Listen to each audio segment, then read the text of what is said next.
Hey people, what's going on? Welcome to Real Tough Talk. Tough Talk. How is that even possible? Tough Talk. Whoa!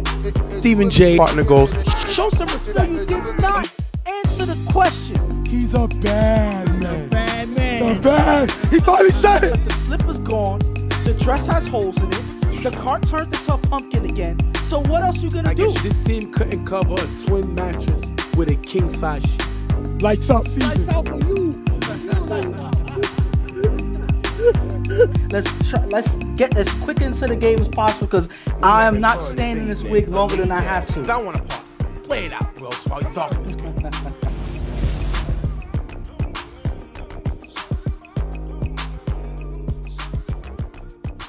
Yes, people. I want to thank y'all for joining us on another hot episode of Real Tough Talk. I'm Stephen J. I'm with my partner Ghost, and we're excited, ecstatic, hype, rambunctious. No? Yeah, no, that doesn't qualify. Okay. Ready or whatever to talk about these games today. I'm just excited I'm sure they got because your point. it's going to be a good one, especially the first game, but I don't want to get too excited and give it away. I mean, we've had a lot of good games on this day. Even some games that we weren't able to cover on the opposite side of the field. So it sucks that we can't be in two fields at once recording everything. But best assured that the games that we covered, the majority, the games that we covered are action-packed nonetheless. Well, let me jump into the first game I wanted to talk about. Shockers versus Newbury. Shockers are coming in with a win over primetime C team, 14-12. Okay. And Newbury is coming into a loss, Newbury, who is a B team, to Suicide Squad, 26-16. Suicide Squad is a C team. What would you say that says about both teams saying the fact that both games was kind of close with Newbury losing and Shockers winning? There's a difference between these both of these teams, and one thing I could say out the bat is offense is a huge factor for both in both of these teams. One lacks it, and the other excels in it, and I think that that's the main difference between these two teams. Shockers and Newbury. Shockers are number 2 in offense in the entire BQFL right now. That's B, C, doesn't matter. They are number 2 in the league right now in scoring. So this team knows how to put up points regardless of what the situation is, regardless of what team they face. So you're going to be facing at least 3 touchdowns with this team. That's it. That's pretty much it.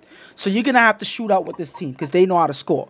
Newbury, on the other hand, they lock down on defense the best they can, but I think that their offense is lacking. They only average about 16 points a game, and I think that that's one of the reasons why they've been coming up short in many of their close games. Most of their games were close, but they couldn't come away with wins because they weren't able to score enough when it matters. I'm going to have to disagree. It's not that Newbury wasn't able to score. They're not a high-scoring team. That's never been Sarge's MO. As a quarterback, is not going to be his MO as a coach. Okay. Sarge likes to kill clock. Sarge likes to run the ball efficiently. And Sarge likes to play some physical defense. That's always been in his blueprint. One thing I could give his man props for is he doesn't try to be something he's not. You know, he knows what he is. He's a run the ball, kill the clock, and get some athletes and throw the ball up to them and let them make plays. So he doesn't care about anything else but getting the win. It doesn't matter to him how they do it.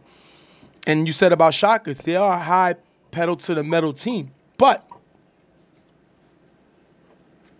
you beat Primetime 14-12. That is a problem. You only score 14 points. After facing them early in the season and beating them 7-6. So I would be wondering why it seems like a certain team has a formula for me. And you hang your hat on, you know, their offensive team, but they got the second best defense in the league coming into this game. But they lost their most, I wouldn't say their best defensive player. I say they lost their heart and soul to their defense. They lost their how would you say, Ray Lewis or J.J. Watt. I'm sorry, Ray Lewis, J.J. Watt, Reggie White. They lost their meat and potatoes of their defense, their physicality. They lost all in one play. Damo getting hurt with a dislocated shoulder. Yeah. Now he'll be back for this game, but he will not play defense, and that's going to be something very important to look at. But new breed has to be looked at, and Ramsey's time to sit at the head of the table and show he's one of the top quarterbacks in the league. You have him being a natural B quarterback who can possibly be an A, and they got Alex, who's not a full-time B quarterback. And people are saying that Alex is the best quarterback in his division. Mm-hmm. If I'm Ramsey, I'm taking that kind of personal. It's time that he steps up and show what he can do as a quarterback. One thing I could say is that I believe that Ramsey can step up to that plate and step up to that challenge, because having people say that Alex is a better quarterback than him, Alex who's not a person who makes his name at quarterback. He only throws in BQFL. Exactly. And the fact that they're saying that he is better than him, whoever these people are, I don't think that Ramsey is either, I don't know if he's taking it seriously, but he's here to prove that he's the best quarterback in this league right now, and I think that this is probably the game that he's looking to prove it in. All right, we're going to jump right into the game. Third down after a short pass, Eli throws to Darnell, cutting in the gap. Gutter with a nice block as Darnell cuts inside, runs all the way into the end zone for the touchdown. Gunner gets a 2-point conversion, 8-zip. If you look here, 3 defenders follow Rara and Stresso, leaving Darnell wide open for the touchdown. And that is the crossing route that these 2 receivers made, cutting to the inside. And because they're cutting to the inside, 3 defenders follow them. Now, if you add, if you do math, simple math, 3 defenders follow 2 receivers. So what's the end result? You're going to have a receiver open. Darnell is the worst receiver that you leave open, and that's exactly what they do. No disrespect to Stresso, he's not outrunning nobody. No disrespect to Rara, he's not doing either. Yeah. But you leave Darnell open in the gap with some running lane, with Gutter, who was also open in the gap as a lead blocker. Now here, Gutter, all he has to do is just play interference for this block right here, gets in the way, and they're not able to get Darnell as he cuts inside, runs it all the way into the end zone. And I think the big addition to this new breed team is Eli. This guy has showed the ability to put up some points and to make some throws. And ever since this team got him at quarterback when Sarge went down, they have showed the ability to be able to not only put up some points, but make some big plays. Second down, Ramsey on 5 rush, throws deep to Zerby, wide open on the sideline for a big gain and a first down. If you look here, Darnell left guard in 2, and Zerby gets open. You cannot give Ramsey a shot downfield. This guy is the meaning of gunslinger and takes a shot there. First and goal, Ramsey finds Meese in the front of the end zone for the touchdown. Zerby gets a 2-point conversion. Right back, Shaka score right back, 8-8. Like you said just now, you never give Ramsey the opportunity, because he's not gonna let it go. He's gonna take that shot, and he is accurate enough to make passes like this if you give him the opportunity. And Zuri is one of the worst receivers to leave open, because when they connect, he is very dangerous in the gaps and on the sideline. So they make a big play, and that leads them to score in the end zone. Second down, Eli throws a Rara open in the gap. Rara with a nice catch for a big gain and a first down. If you look here, defenders floating around but not talking. And listen, first of all, Rara, as the guys started getting some pedal to the metal and breaking out the cobwebs and getting the joints all moving, this guy is a playmaker. On the other side, this defense ain't talking. And who's the key to that man that usually talks on the field? Damo, of course. Exactly. And because he's not here, this defense is not communicating, and New Breed's attacking him right in the gap. Second down, Eli throws a Gutter in the middle, drop, picked off by Veli, giving the ball right back to Shockers. And if you're Gutter, you can't make this mistake. This is one of the arguably best scoring offenses in the league. You cannot give him more opportunities. He let his quarterback down. He let his team down with that big drop. What else can you say? The pass was thrown right into his hands, and he wasn't able to hold on to it. You miss plays like that, the defense is going to capitalize. That's exactly what happened. And the worst thing possible, you put this offense back on the field. After getting the first down, Ramsey with 2 passes, getting him to the 5-yard line. Third and goal, Ramsey finds Ray in the front of the end zone for the touchdown. Ramsey with 3 quick passes before the defense could react, 14-8. And this is kind of a new Ramsey. You see him chopping the field up. You see him taking the shorts and scoring. If Ramsey can be this consistent, everybody in the league is in trouble. This must be some bizarro universe because this does not look like the Brett Favre gunslinger. This guy is making plays, chopping up the field, finds right for the touchdown. But I think I have the secret to why the Ramsey and this offense is able to chop up the field and score in this way. If you look on right here, Damo's not playing, starting on offense, but he comes out during a timeout, and he has a tablet in his hand. So I think that they have all of the plays designed. I don't know if they're cheating on the internet or anything like that, but they have some offensive players. Maybe they're getting it from Madden. I don't know. But the fact that they have the tablet out there, they have plays designed for these chop-up plays, whatever it is, it's working, and they're able to get into the end zone yet again in this game. After getting the first down, Elon, second down, throws deep to Darnell, cutting in the gap. Welch for the interception, but Darnell grabs the ball in the air after they're both coming down. The players rule a touchdown. Gutter gets a 2-point conversion, 16-14. New breed. Tell me about the play. First of all, as Eli throws deep to Darnell, he has space, but if you look, it looks like the ball is a little off target. It gets in front of Darnell. He's not able to get there before Welsh. Welsh gets a good in position for it. He jumps, he gets the ball, but Darnell snags the ball from behind him as they fight for the ball. Darnell lands, they both land with it. Darnell has a hand on it with as Welsh fights for the ball. Everybody knows straight from an NFL rule, if both guys come down with the ball, it's automatically ruled to the offense. So that's why it ended up being a touchdown. The guys was arguing about the call, but if you look here, they were both battling for the ball from in the air.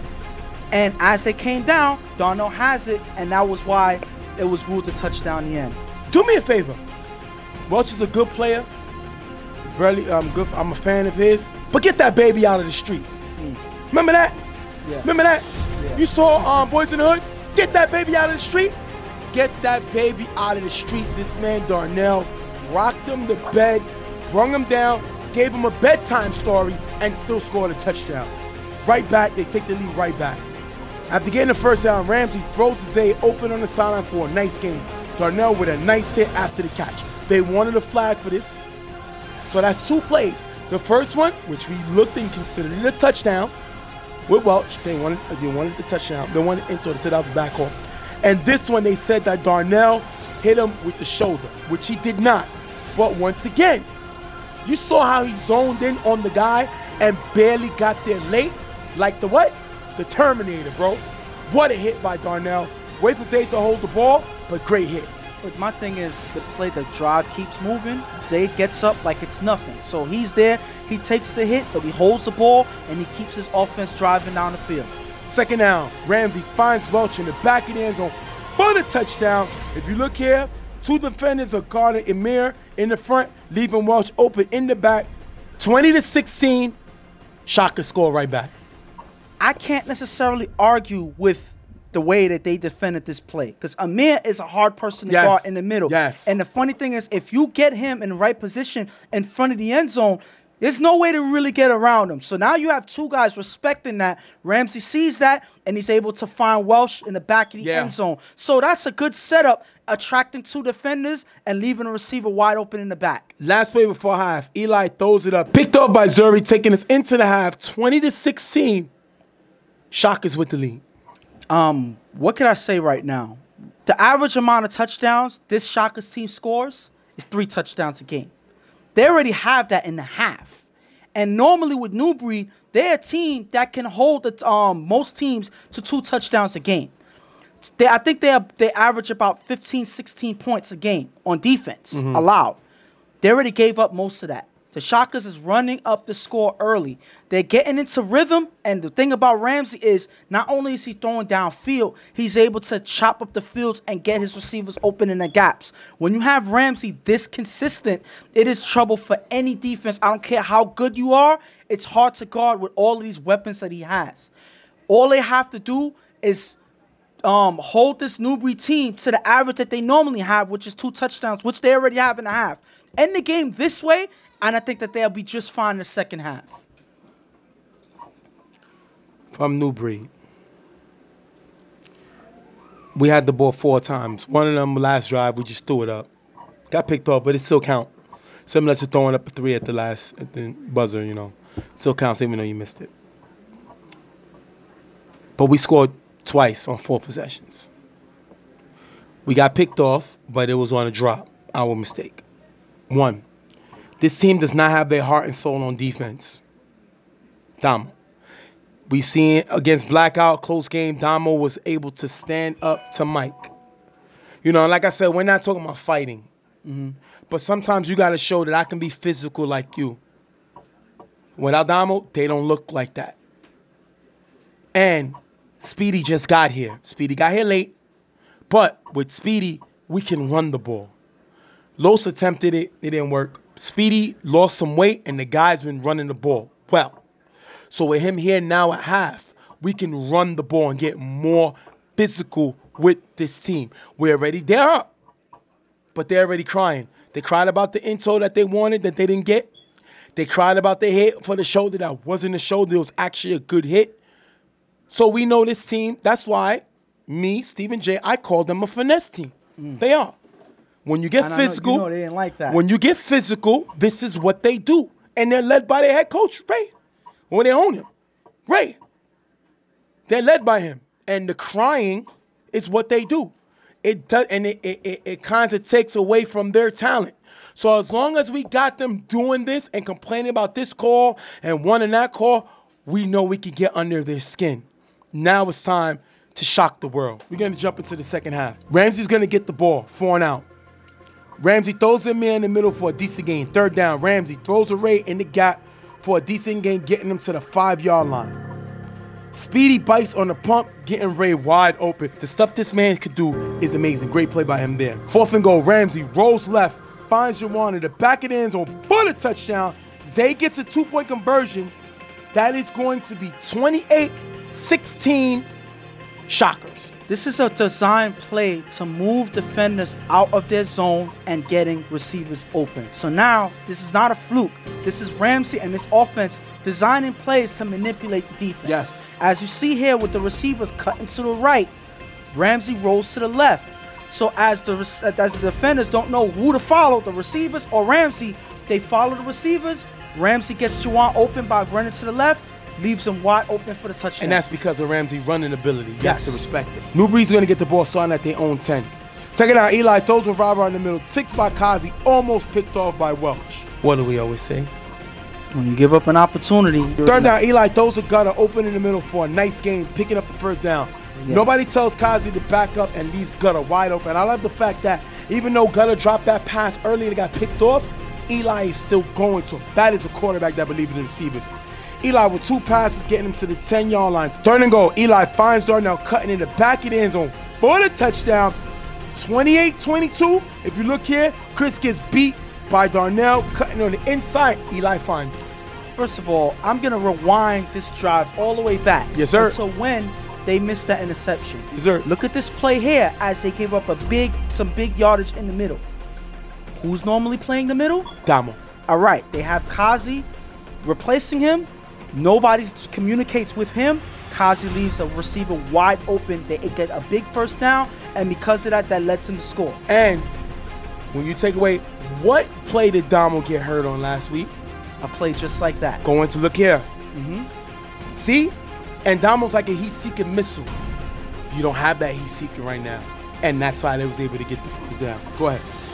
And that led to this play right here. They get into the end zone. Now, Darnell, if you look at Chris and you look at Darnell, Chris is a capable defender, but he's outsized by Darnell. As soon as they get matched up, there's no way that Chris is getting around him. That is an easy pass for Eli to throw, and he connects with him for the score. 1st down, Ramsey throws deep to Welch, who beat T. Warren in the middle. He can't get back in time. Touchdown, 34-22. Shockers. Was his feet down? First of all, excellent throw by Ramsey, but was it feet down by Welch? If you look at this play, Welch does leave the ground just so slightly to get that ball, but as he lands, he tiptoes in the back of the end zone right before falling out. Now, if you look here, some people said that he wasn't in, that he didn't have his feet in. He's not floating in the air. He's not a ghost. Like, you know, so at the end of the day, he gets in, he tiptoes, and then he falls in the back of the end zone. But he's definitely in an accurate throw, and Welch is in the right place at the right time. What a way to connect to him. 34-22. They're up 12. After getting the first down, Eli throws a speedy in the gap for a short gain. Third down, Eli on 5 rush runs in the gap. Short gain, getting him to the 10-yard line. Fourth down, Eli on 5 rush throws a Rara on the corner of the end zone for the touchdown. Rara makes a catch, pulls the ball in the end zone for the touchdown. 34-28. First of all, excellent throw by Eli to shoot right back at Ramsey's excellent throw on their drive. But did Rara get the ball over the plane? Now, this is a very complicated play to look at, and some is going to always have their opinion no matter what, but that's football. But if you look on this play right here, as Rara grabs the ball, a lot of people said that he extended the ball, he didn't get across the plane. But the key here is, as he catches the ball, you see, look at he pulls it back inside, all the way in. Yep. So the fact that, okay, we cannot see the cone from here, right, but if you see where the cone was before he makes his catch, right, it's plausible that he's able to pull it back in. And the defender did not tag him. No, because the defender did not tag him before he does this, as he's able to pull the ball back, it crosses the plane here, and the ref calls a touchdown. Because he pulls it back, that is why he's gained a touchdown. If the defender would have tagged him, this would have been a turnover, but because he wasn't tagged, he's able to pull the ball in for the score. I'm the one that made the call for the touchdown. Sarge told me watch this play. Now, you know from sandline football, you do not leave the corner. But because this defense is getting humiliated, they're all lost, and Darnell's been killing them so much. They're trying to help and cheat. He leaves the corner open. That is a great pitch and catch. Eli with the great throw, right only where Rara could get it, and Rara with the intelligence to not just catch it and go down, catch it and pull it back to break the plane before it goes down. This New Breed team is not here to joke around. Great play by them. Great touchdown right there. Remember, right now, the score is 28-34. Shockers get the ball. They're going to go 4 and out. First down, Ramsey throws to Amir on the sideline, off target, incomplete. Second down, Ramsey with a quick passage of on the sideline, knocked away by Darnell. Third down, Ramsey throws to Meese in the corner of the end zone, high, incomplete. Last down, Ramsey on 5 rush, throws to Welch in the back of the end zone, high, incomplete. Turnover on downs. That is New Breed's first stop of the day.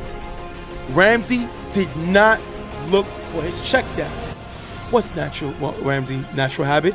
Trying to make a play, trying to force a play. He just went 4 and out. And on that 4 and out, he completed 1, 2, 3, none. No passes he completed, which means he did not move. That's the old Ramsey. That's why Ramsey is not considered a top 5 quarterback in football. Okay. And that's why people are on Alex's fan club from Blackout and not Ramsey. But I'm going to disagree with you, and I'm going to break down each and every play and why you're not necessarily accurate in your opinion here. If you look at this first play, you said that he didn't go for the check down. Look, Amir is the check down on this play. He's a person that's short. If he's running, as he's running to the sideline, Ramsey completely misses him on this pass here. Inaccurate, incomplete.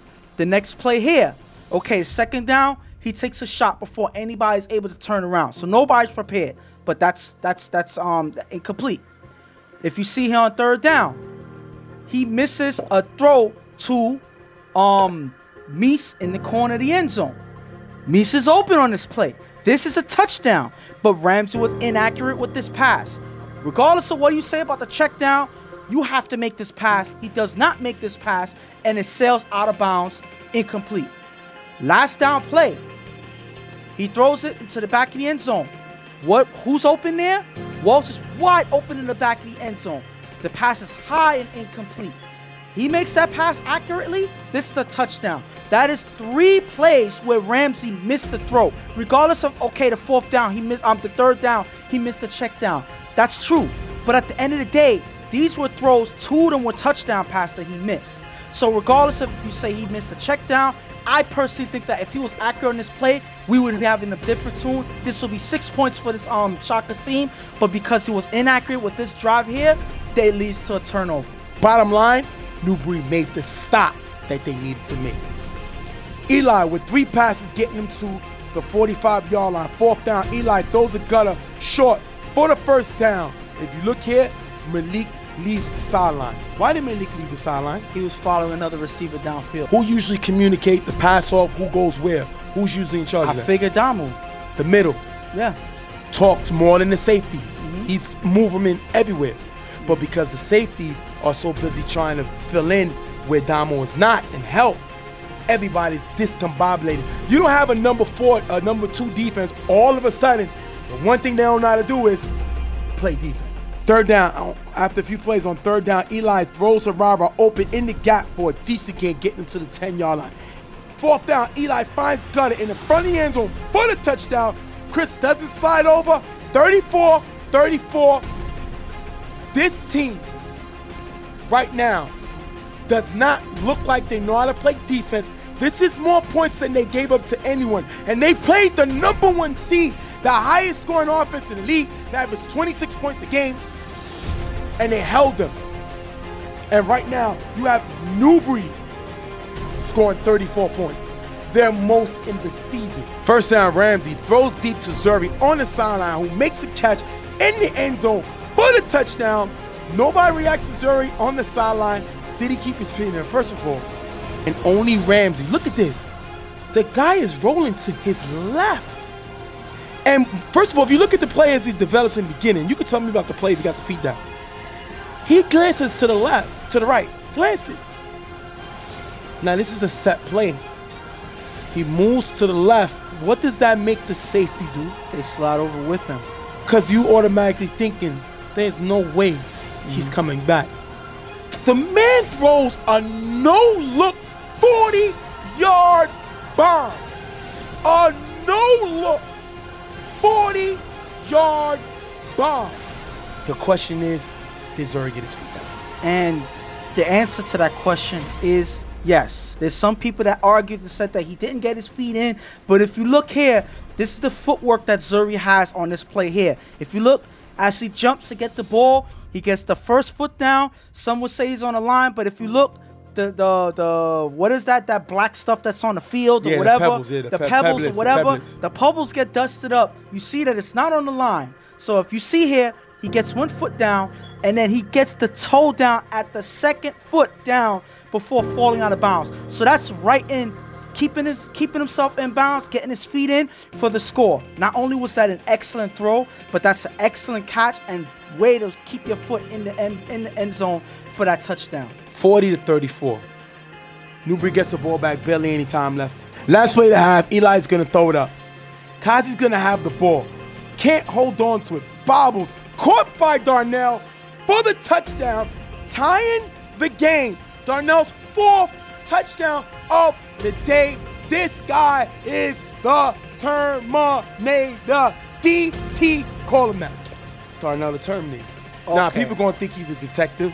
Okay, so he may not like the nickname. DT, like, okay. But listen, for some reason, I don't like reason, Megatron that's been taken. Okay, yeah, I get that. But for some reason, it seems like this ball finds a way to get into his hand every single time. Yep. And the thing about him, about that, Darnell, is that he's not gonna beat you deep, like beating receivers deep. He's just, as soon as he gets in position, he's gonna catch you over you, whether you like it or not.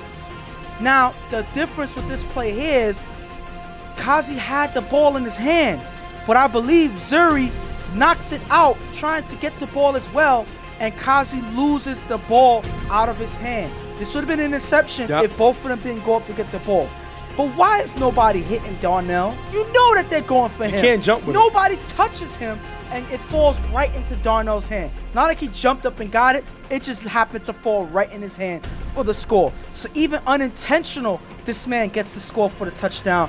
What is this game right now if you've had the ball falling into his lap pretty much for the score to tie the game? It's not over, but the game is tied with Newbury having the opportunity to walk away with a win. Newbury goes for the extra point. Eli throws it up to Darnell, who Zayd is guarding. Darnell can't hold on to it. Incomplete. Going into overtime. I think that's a bad play by Eli. He had a chance to end the game, and he just went for the jump ball for Darnell. He has not been doing it like that. He's been waiting and then taking the shot. He tried to force it, and now we're going into overtime. And the thing about it is Newbury wanted a flag on this play because Zayd is, you know, it's like they're fighting for position. You know, they're not pushing each other. They're not like, Zayd is not holding him or anything like that. They're just fighting for position as the ball's thrown in the air. So that's not a flag. That's not a hold. And that was what they wanted me to get. You're not going to get that flag. No. Not on a play like that. That's one. Two, you have big guys like Stresso and Rara in the game for this very moment. Yeah. Rara, you're not going to get any defender by him. This was a forced play, and because of that, they were not able to get it, and they're forced to go into overtime. Shaka's going to get the ball first.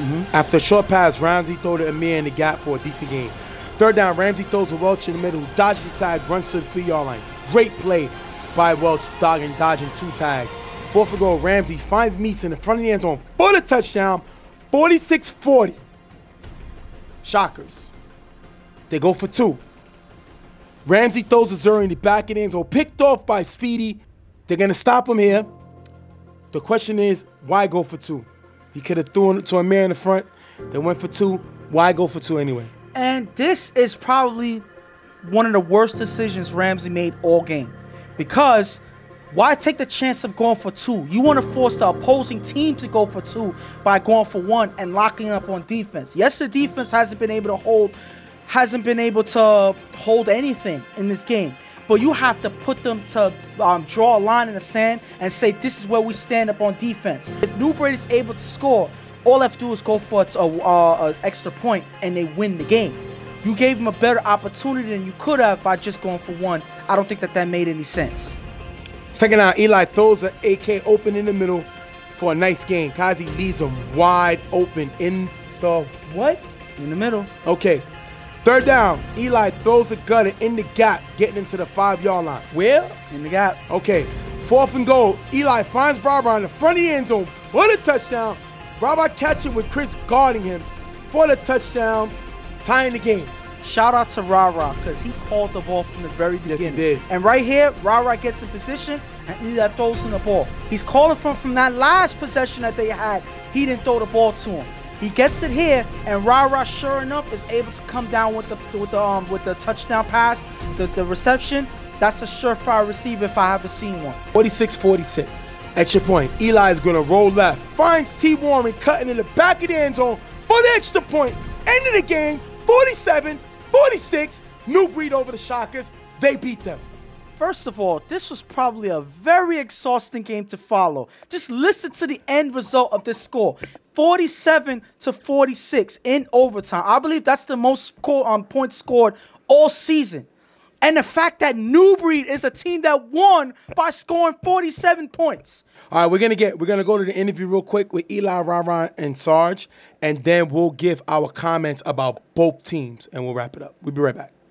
What's going on? Stephen J here with some guys from the Newbury. Big win over the number 2 Shockers, 41-40. Sarge, what was the game plan coming into this? The game plan, my quarterback right here, we spoke, and everybody know Darnell is our go-to wide receiver. But I keep telling him, game in and game out, it's about the formation. You put him in the right spot in the right formation, no matter you double him or whatever, everybody else gonna get open.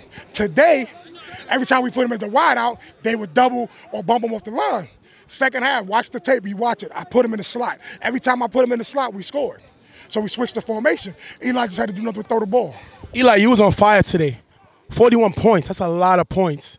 You haven't played in a while, you're back in the game. How was you feeling today?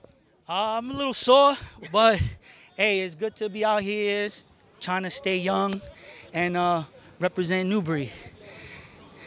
You seemed like in the game you was frustrated. You felt like I was giving balls away, but you stood focused and was able to come away with the ball. What got you to refocus? My defense, they stopped them at the overtime in the second half, and we executed on play calling from Sarge. Mr. Ra, anybody know you'll die for your brothers on the field. but you was more offensively a threat. Sarge came out with a smart game plan. It seemed like every time he put Darnell in the slot, it opened it up for you. What was that coming into the game, the thought process on that?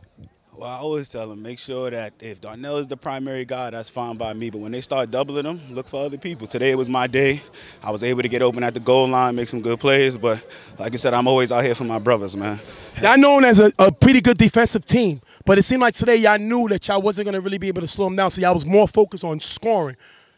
Was that the thought, or y'all figured that out on the field? Well, on the field, because it was like he thought he could make every throw, so we had to adjust on the fly. Then we had some latecomers that came in, but they made big plays at the end, so that helped us out a lot. Sarge, last question. I would say you're the one team that I would not want to play in the playoffs. You never care about your regular season record because I look at it as you use it as a pretest. You focus on what everybody could do, and you come with your game plan in the playoffs. Was that the thought process? Every game in the regular season, because everybody make the playoffs, it's pretty much practice.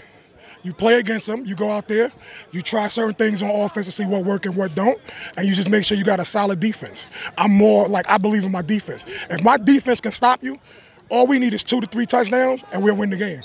All right, we're going to thank him for being there. He just beat the #2 seed. Let me just say one thing before we finish.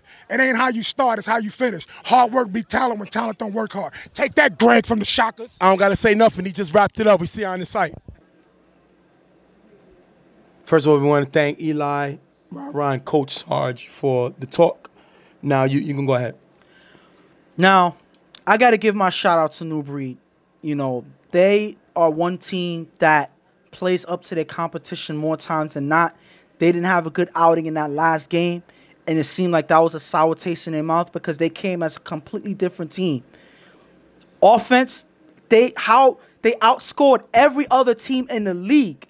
When before that, they only averaged 16 points. They ended up scoring 47 in this game. Yep.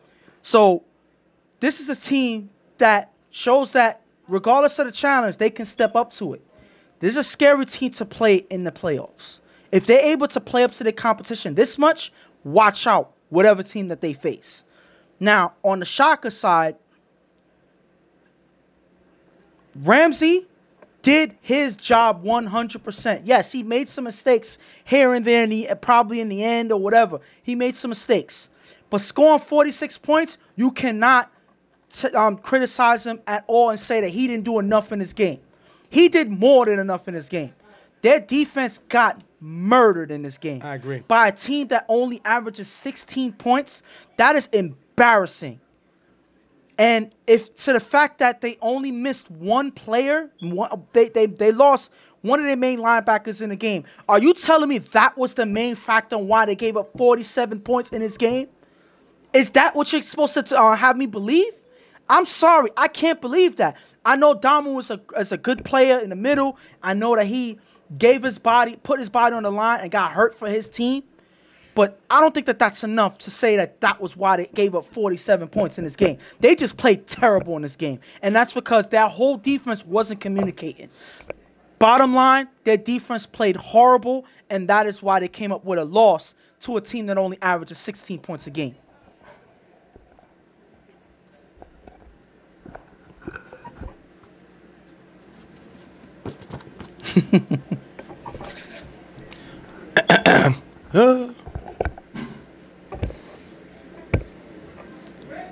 Shout to New Breed. Sarge been yelling it all season. You don't want to face my team in the playoffs. And I don't want to face this team in the playoffs. Sarge had this game circled on his calendar. He wasn't scared of Shockers as long as he had his guys. Everybody there. He outsmarted them. He knew where to attack them. He knew when to attack them. The defense didn't listen at first because he wanted them to give up checkdowns from the beginning of the play. They would give up the check down at the last minute, still give Ramsey a lane to throw in. He wanted them to give up the check down from the beginning. And the one time they did it, they stopped Ramsey. They played great. Eli threw in the second half. Eli threw 2 interceptions in the first half. One of them was a throw, but it's still an interception. The man scored 4 times in the second half. 4 times. The man threw 6 touchdowns in the whole game against the number 2 defense, the second best team in the league. The man is the oldest quarterback in the division. Okay. Shout to Newbury. They're 2-4, 2-4-1. Who cares? Nobody cares. You remember the end of Bronx Tale? Nobody cares. Who cares about their record? They just want to shine in the playoffs. And if they can avoid blackout, which I think pretty much is going to be tough for anybody to beat them in the first round. Yeah. They can hurt anybody. And Speedy got here late. Because Speedy got here late, this team was not able to run the ball the way they usually. They're a power running football team. So they threw more. And that was the best backup plan. Shout to Newbury. Now the Shockers. See me write down line notes. Yeah.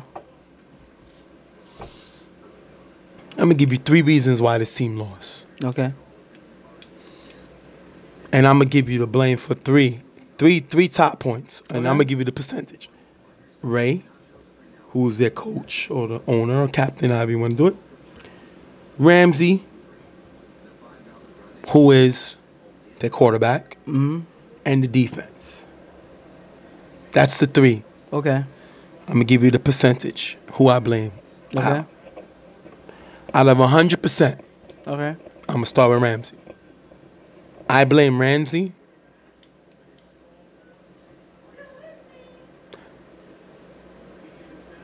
20%.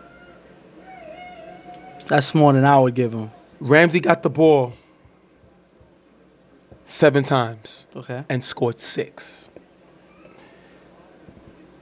Ramsey scored more points on this team than any other team in the league. But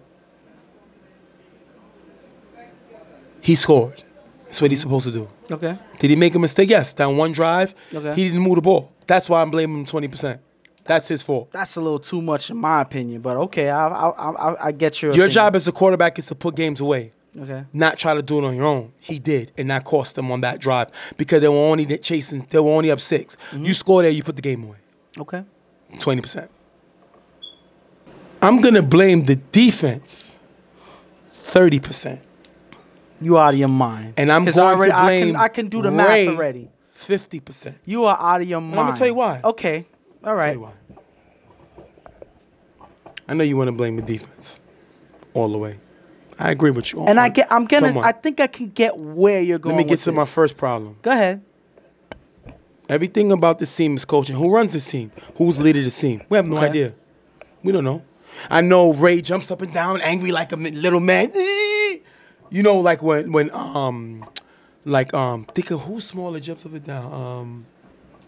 Like a little angry guy jumping up and down. You remember the Jetsons? Remember Okay. Mr. Spacely? Mr. Spacely? He jumped up and down.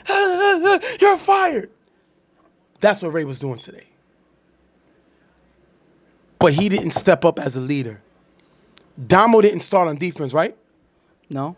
Because he coming off a dislocated shoulder. Yeah. Why the hell is he playing special teams? Why is he on the receiving and the kickoff special teams? Does that make sense? Where is the highest point of impact in this football game?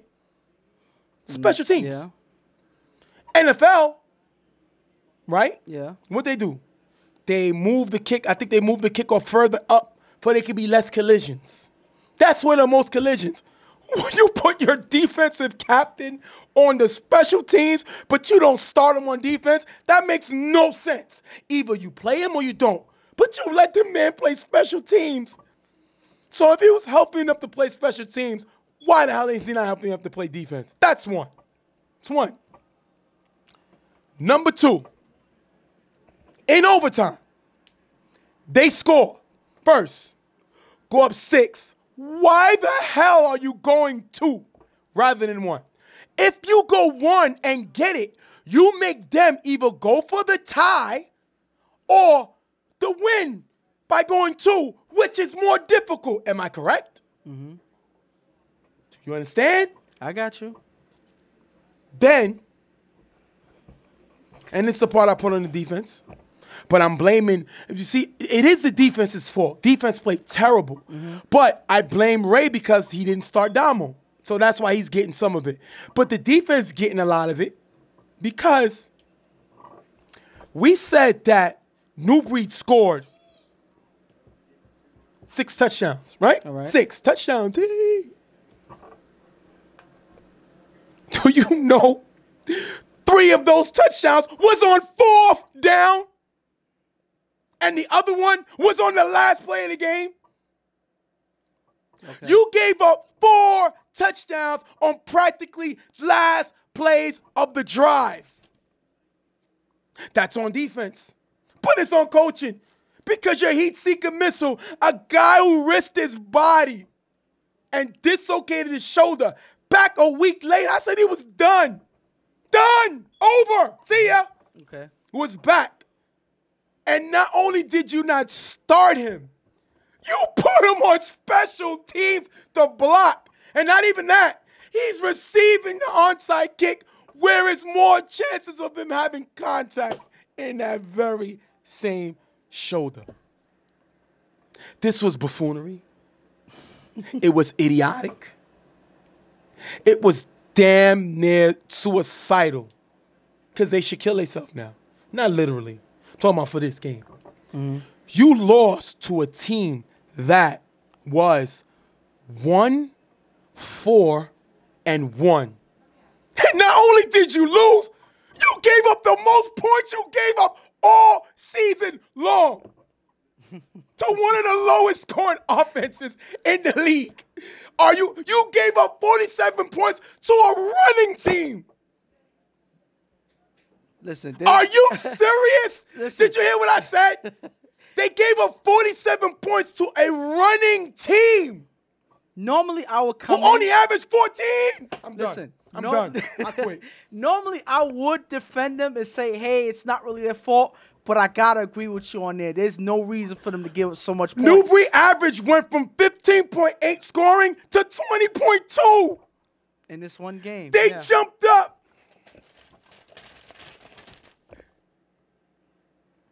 Scoring-wise, New Breed, they jumped to 4th.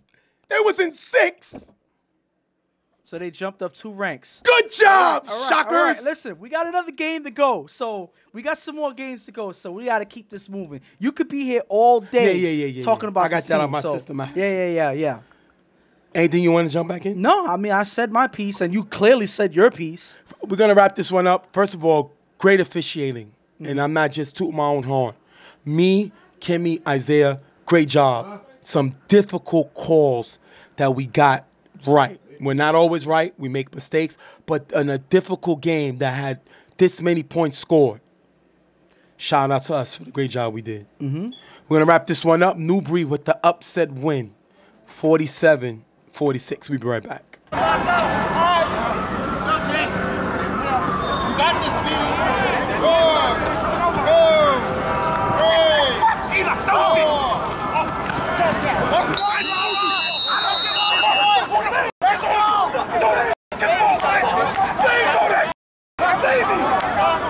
He's a fucking kid, no shoes, old shoes, he's a fucking child.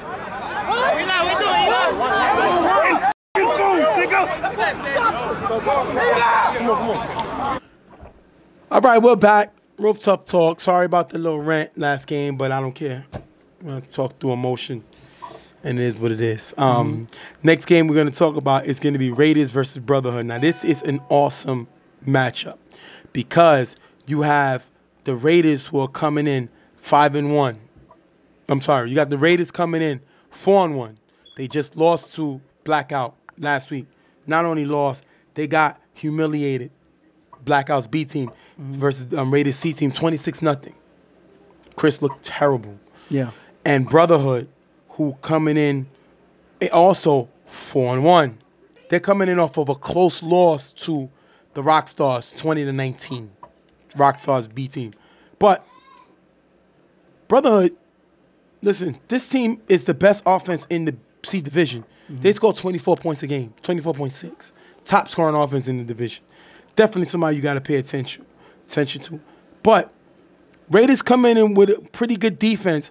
I believe the Raiders' defense are third. They're third in defense at 16.3.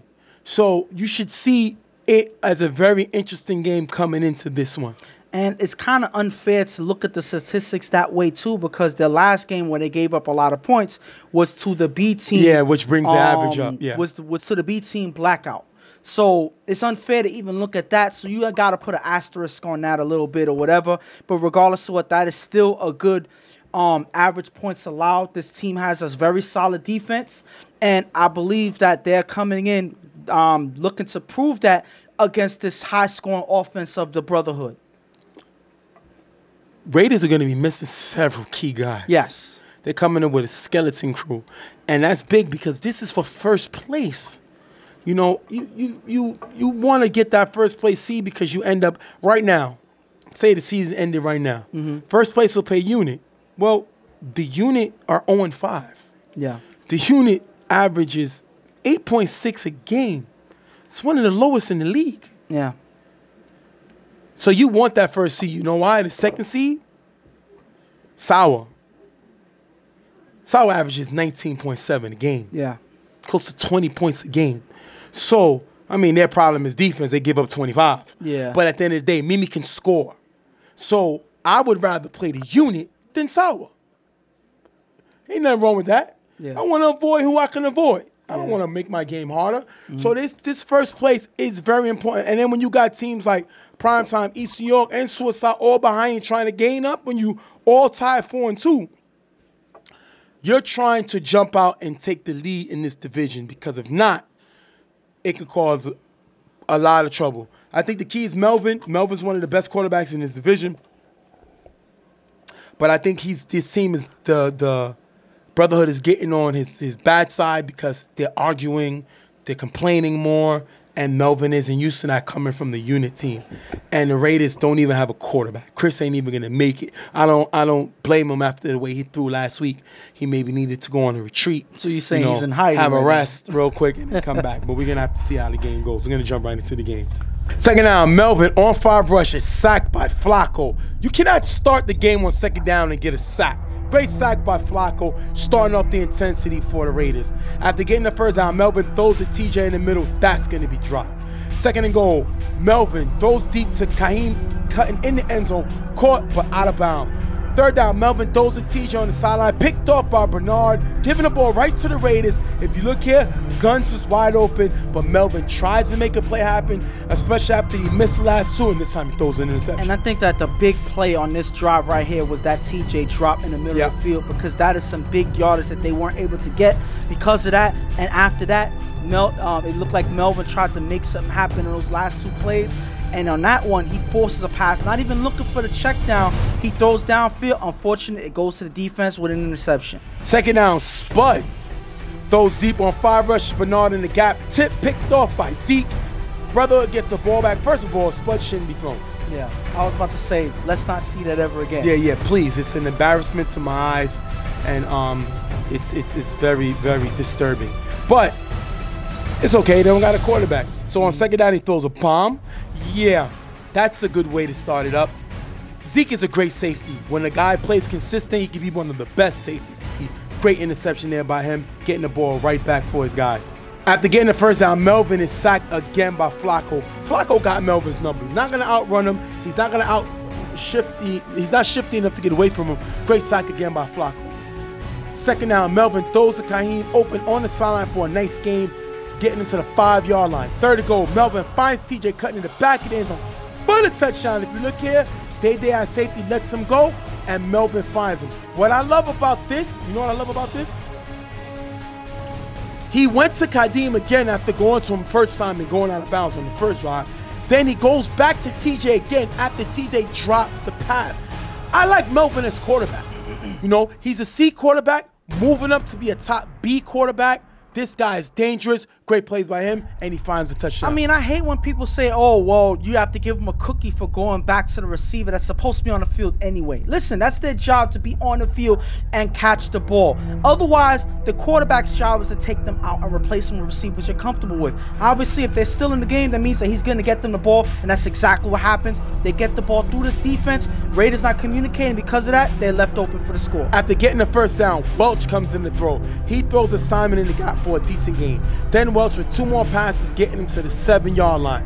4th and goal, Welch finds Bernard in the end zone for the touchdown. Bernard gets an extra point, 7-6. This cannot happen. Welch cannot come in and drive the field the way he did and score a touchdown. Brotherhood is the number 3 defense in the league, and you give up a throw to a guy I've never seen throw before? Are you serious? Well, they didn't get the memo that he can throw because he scores on him. Listen, rumor has it that this man played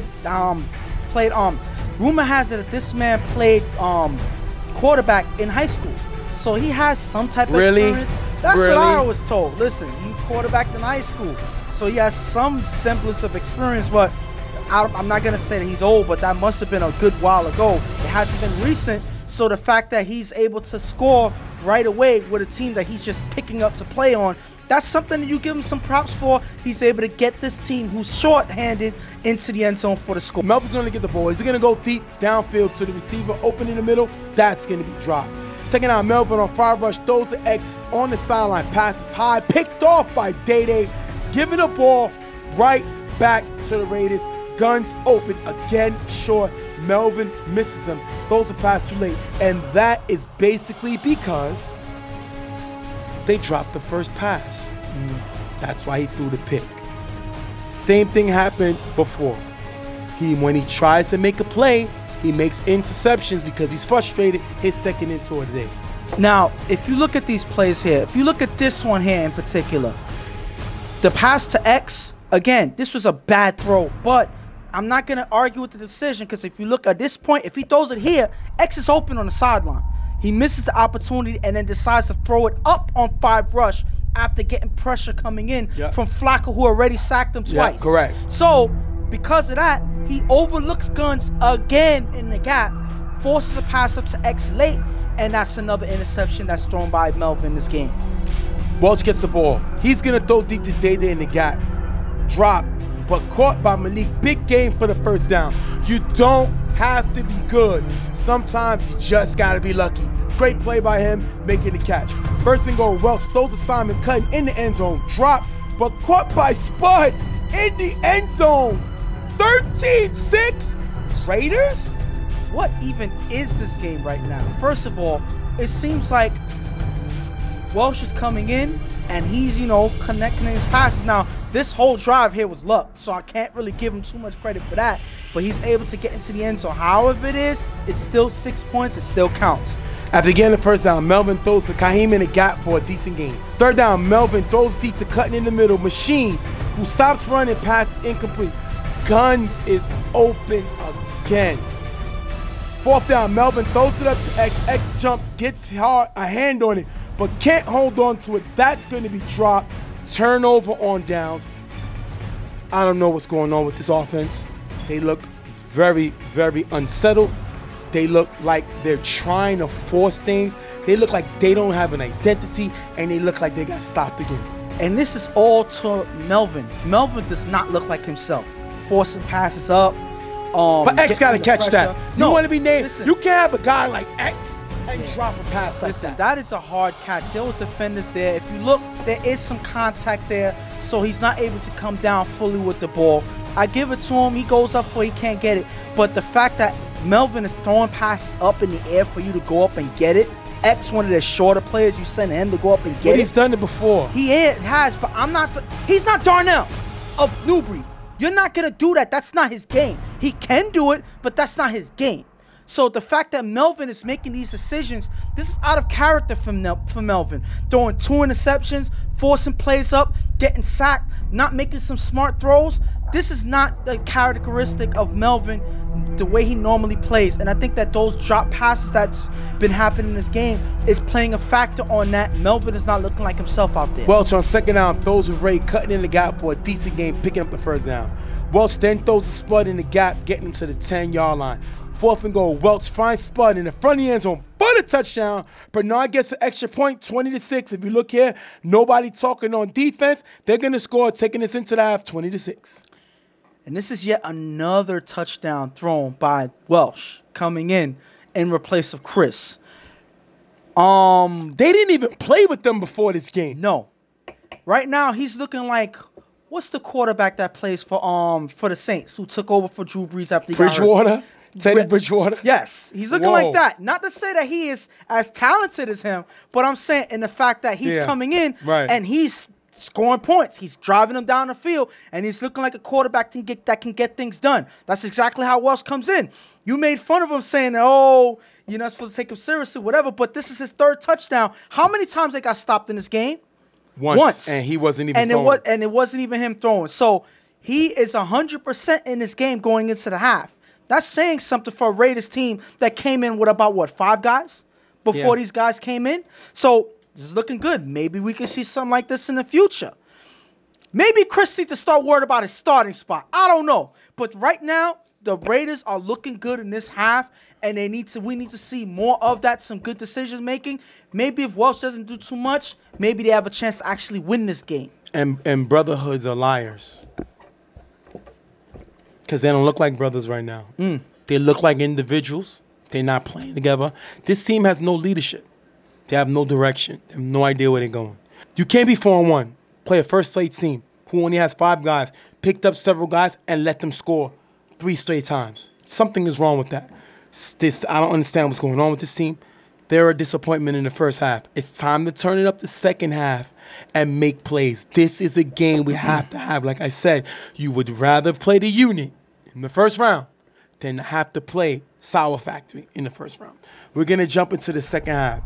They're going to go onside. Welch waves fair catch, can't catch it, and X gets it back for Brotherhood. And X finally decides to make a play, and he finds the football this time and recovers the ball for Brotherhood. And Welch makes his first mistake of the game. Yep. Congratulations, you didn't do it at quarterback. Should I give him that much? That he didn't do it at quarterback? But the fact that he lets go a routine fair catch, and the opposing team that you have an opportunity to put away, you give them life by letting X recover that ball and putting the offense right back on the field. Second down, Melvin throws to Kadeem open on the sideline, getting to the 10-yard line. 4th and goal, Melvin throws the X, cutting in the back of the end zone for the touchdown. If you look at X cuts on the sideline and nobody follows him, TJ's gets the extra point. 13, 20, 20 to 13, they're creeping back in. Right off of that onside play that they missed, Brotherhood's able to recover and get into the end zone. Correct. Maybe this is the spark that they needed to get back in this game. Finally, something is looking positive for them. Yeah. Melvin has to get back in this game and get into the end zone like he had just now in this drive. If he's able to do that, I think they have a chance. After getting the first, Welch throws a ray in the middle, picked off by TP. Brotherhood gets the ball back, Simon open in the gap, and I think Welch is coming more back down to earth because they already fumbled, missed the kickoff, and now he threw a pick. I guess now we're starting to see reality set in. I don't know, like the pumpkin, the pumpkin turned up. I'm missing the analogy, how the carrot turned to a pumpkin and all that. You remember that analogy. But that's what's happening. The miracles are ending now, and now Welch is starting to make mistakes, not only on the onside play, but as quarterback, not looking for the check down, forcing a pass here, and TP comes and picks it off here. What's the miracle on 34th Street? 34th Street? Does it matter? Oh, like the movie. I get the movie, but doesn't matter. What's the difference? After getting the first down, Melvin with 2 short plays for a decent game. 4th down with blocking from Machine. Melvin rolls right, finds X in the corner of the end zone for the touchdown. TJ gets the extra point, 20 to 20, and this is that Brotherhood high-scoring offense. You leave Machine to block because nobody's getting by him. Give Melvin time, let him find his favorite guy. X for the touchdown, 20 up, they tied it right back. And this is 2 opportunities that this Raiders team gave up and gave Melvin an opportunity to score twice. For onside, now interception. This is the Melvin that they need to play. This is the Melvin that you're usually seeing scoring points for this Brotherhood team. Now he's getting back in rhythm. Some would say that it's late, but it's better late than never, and Melvin is right back to scoring points for this Brotherhood team. After getting the first down, Welsh throws a spud, cutting in the middle for a decent game. Third down, Welsh throws a Day cutting in front of the end zone for the touchdown. Nobody picks him up as he cuts across. 26-20, Raiders take the lead right back. And Day gets an interception early in the game. Now he gets a touchdown. He's doing whatever he has to keep this Raiders team in the lead. And Welsh yet gets, I believe that's his 4th touchdown of the game. Yes, sir. 4 touchdowns for a quarterback who has his first outing in the BQFL, to my knowledge. And he's able to score 4 points on 4 touchdowns to a top team like this Brotherhood team. It's not a miracle. That's just Welsh playing well at the quarterback, putting points for this team. He has to find a way to hold, and his defense cannot give away any more if they want to hold this lead. After getting the first down, Melvin throws the guns in the gap. That's going to be dropped. Second down, Melvin throws the guns again for a decent gain. Third down, Melvin throws the X on the side with Malik guarding him. With contact from Day, he knocks the ball out. Incomplete. Fourth down, Melvin got guns in the front of the end zone. Throws a pass, drop. Ending the game, Raiders with the win, 26-20. And this play infuriated me to no end. Why? Because if you look at the whole game, Melvin is not overlooking Guns, not throwing him Guns the ball. Guns is open all day. He's overthrowing them. He's overlooking them, throwing interceptions, forcing plays. But then at the last drive, when you finally go to him, 2 of the 3 passes that's thrown to him, he drops. The first down pass, dropped. The touchdown pass to practically get them in the game to win, he drops. I don't care how many times you get overlooked. It doesn't matter. You are in there to catch the ball, and that is not what Guns was there to do. And now you see why Melvin was playing the way he did throughout the game. He did not look like himself. He was forcing passes. His head was not in the game. And it's reflected in the fact that they lose to a team that started the game practically with 5 players. They had to borrow players. And had a quarterback that had his first outing of his BQFL career and gets his team to a win, keeping his team #1 in the division.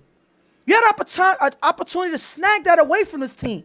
And you missed the opportunity to a team who came away short because one guy couldn't catch a touchdown pass. I don't get it.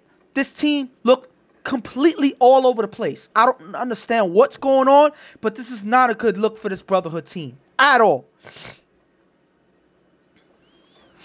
I'll go over both teams real quick and then I'll wrap it up. I'm going to give you the Raiders. Shout to Welch. The man threw 3 touchdowns in the first half. He threw 1 in the second after fumbling and throwing an interception, but it don't matter. He won the game. And he just joined the team. Yeah. They had him. They had Ramsey. If Raiders are smart, they'll keep these guys. Yeah. In the C division. Sometimes you got to steal wins. Good teams can steal wins when they play bad. Mm-hmm. And they didn't really play bad, but they didn't have anybody. And they stole this win. The Raiders, after coming off of a destroying loss, are 5-1. They just won a big game. Huge game. So by you winning this huge game, you lock #1 right now. I'll take it. It's all right to win ugly games. They played great. Definitely shout to them. Definitely great game on that win. Brotherhood. Brotherhood, brotherhood, brotherhood, brotherhood, brotherhood. Well, you didn't look like brothers. You had the ball 7 times. You got stopped 4 against a skeleton team. You saw Guns drop those 2 passes, right? You know Brotherhood dropped 5 passes this game? 5. 5 passes they dropped. That'll get you beat. Why? Because then Melvin starts doing dumb stuff, forcing the ball at X. Melvin got to realize there's other receivers beside X. It's not only X that's here. I know that's the receiver he brung with him. Yeah. From the unit. Yeah. But